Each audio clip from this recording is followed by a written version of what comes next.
उद्धव ठाकरे को कैसे नियुक्त किया अध्यक्ष? उस दिन तो शिवसेना विधायक की अयोग्यता मामले में शिंदे गुट की दलील। शिवसेना विधायकों की अयोग्यता मामले की सुनवाई के दौरान एकनाथ शिंदे गुट ने पार्टी प्रमुख के रूप में उद्धव ठाकरे की नियुक्ति पर सवाल उठाया और दावा किया कि इस नियुक्ति के लिए 21 जून 2018 को पार्टी कार्यकारिणी की कोई बैठक नहीं हुई थी।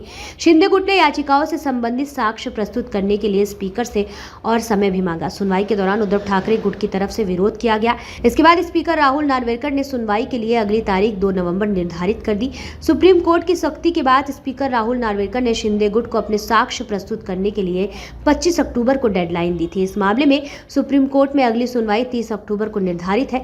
सबूत के लिए मांगा और समय शिंदे गुट के वकील अनिल सखारे ने कहा कि स्पीकर नार्वेकर अगले हफ्ते इस पर देंगे कि सबूत पेश किए जा सकते हैं या फिर नहीं। हालांकि कहा जाता है कि उद्धव की नियुक्ति 21 जून 2018 को हुई पार्टी कार्यकारिणी की बैठक में की गई थी। शिंदे गुट ने दावा किया कि उस दिन ऐसी कोई बैठक नहीं हुई थी।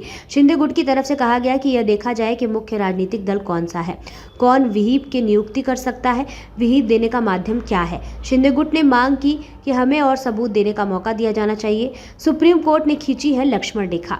उद्धव गुट ने तर्क दिया है कि शिंदे गुट को सबूत पेश करने की इजाजत देना सुप्रीम कोर्ट के आदेश का उल्लंघन होगा। उद्धव गुट के वकीलों ने कहा है कि सुप्रीम कोर्ट ने स्पीकर से सिर्फ प्रथम दृष्टया जांच कराने को कहा था, आपके पूरे सबूत देखने की जरूरत नहीं है। सुप्रीम कोर्ट ने आपके लिए एक लक्ष्मण रेखा खींची है, आपको उसमें निर्णय लेना है। आपको यह देखना होगा कि सत्ता परिवर्तन के दौरान क्या हुआ था। पूछने की कोई जरूरत नहीं है एक राजनीतिक दल की संरचना क्या है।